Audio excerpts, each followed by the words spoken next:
Are you struggling to close deals despite having a great product or service? You might be surprised to learn that your personality could be the problem. So if you're struggling to close deals despite having a great product or service, your personality could be the problem. And that's why in this particular video, I'm going to be showing you why your personality may be a problem in sales and what to do about it.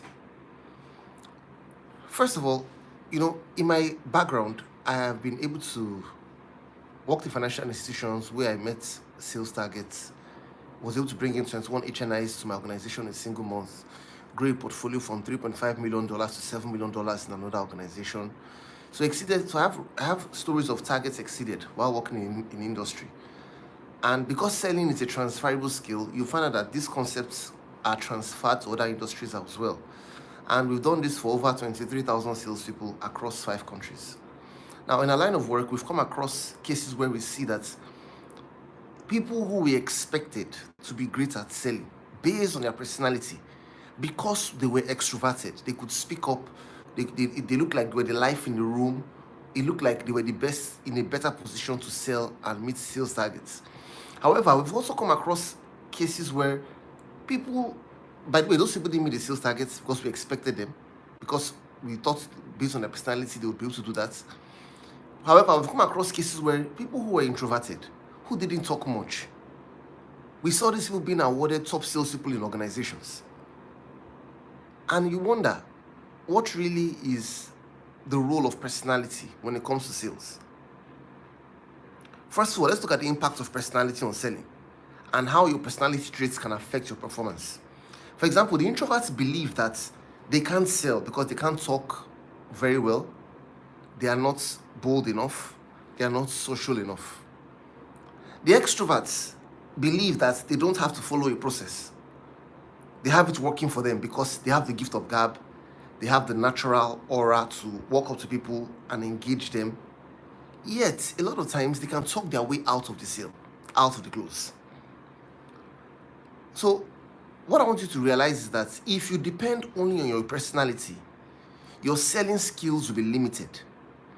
If you depend only on you being an introvert to sell, you probably will not be able to sell to the maximum level. If you depend only on being an extrovert to sell, you probably won't be able to sell to the maximum level.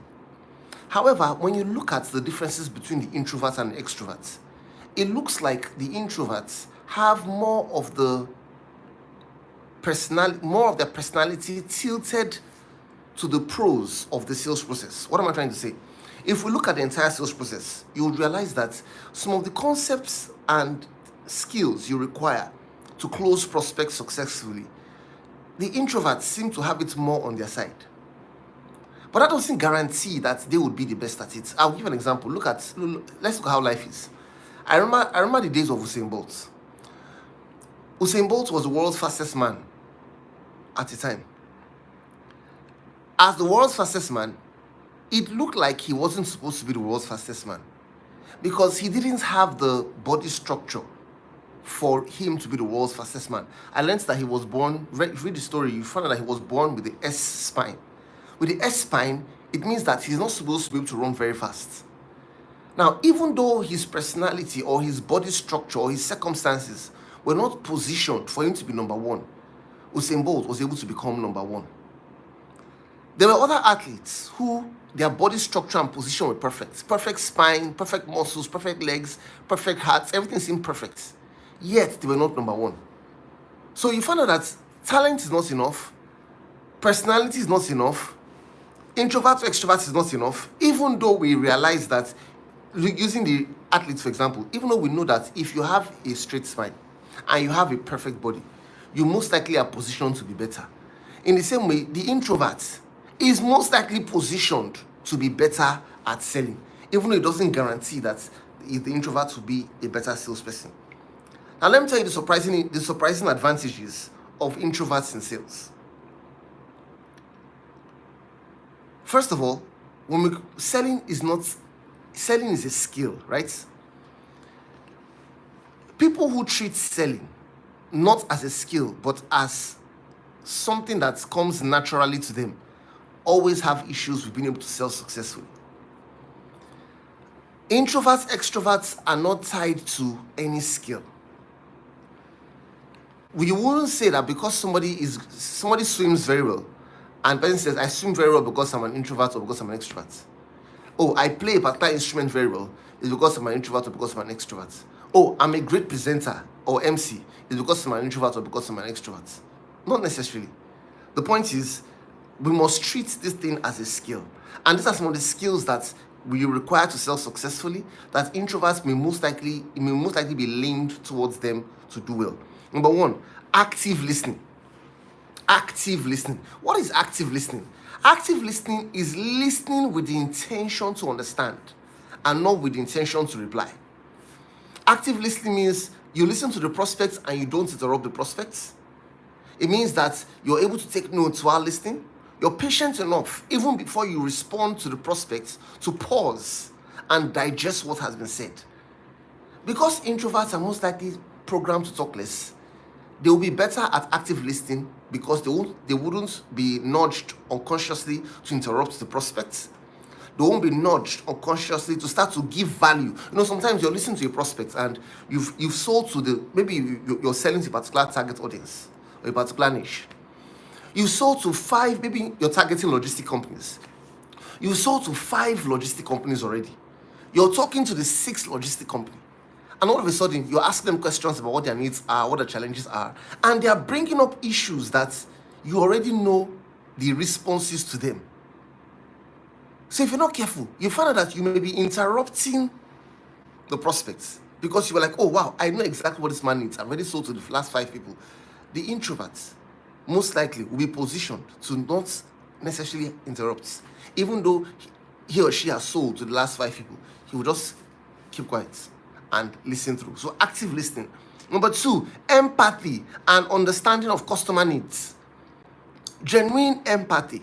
Now, sometimes empathy is demonstrated or empathy is felt by the customer just because while the person was talking, you did not interrupt them. You allowed them finish. You heard them out. I've heard when somebody says, hear me out, because the person felt this problem, I don't want to solve it by you telling me exactly what to do. I want to solve it by you hearing me out on what the problem is so that you can help me resolve the issues by hearing me out so that I can feel better rather. Because sometimes just making the person feel better because they've been heard changes the game. And for them, they feel empathy, they feel like you've demonstrated empathy towards them and they feel like you've understood their needs. Rapport building too. Introverts, rapport building. Because see, rapport building is not about what you see. It's about what you hear. This means that when you engage the prospects and you hear that both of you have similar interests, you realize that interest you have in common. Wow, we both like music because you heard him say so. You heard the prospect say that you have common values. Oh, I believe that working in an organization and growing your way to the top is one of the ways to building solid wealth. Because he said so, and that's what you believe, you aligned yourself with it. Same thing too for similar background. He's from a particular state. You didn't go and tell him your state. But while the prospect was talking, you realized that he was from your state and you aligned yourself to it, you see. So an introvert would even be better at rapport building than possibly the extroverts if it is strictly based on personalities. Number 4, personal strategic planning. Introverts are most likely going to be able to sit and come up with a strategic plan on how they can break down their targets from annual targets to quarterly activities to monthly activities to weekly activities and in some cases daily activities. Then they know they can follow through and measure and get feedback. So personal strategic planning, better reporting, the ability to sit down and analyze data and put their thoughts together and send reports, even for better reporting. And finally, improve creativity.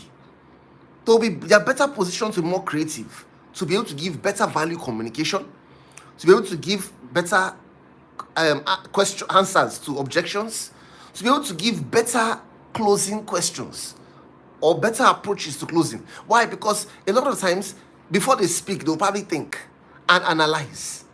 And they'll probably slow the conversation down to their pace.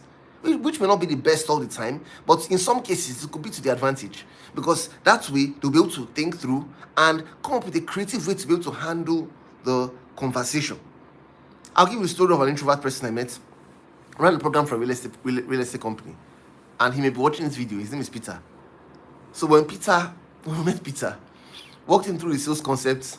In fact, when we even did the video testimonial of his before and after, he was sounding, we could barely even hear him. The audio, we could even barely hear him because of how he was speaking. And he was speaking under his breath.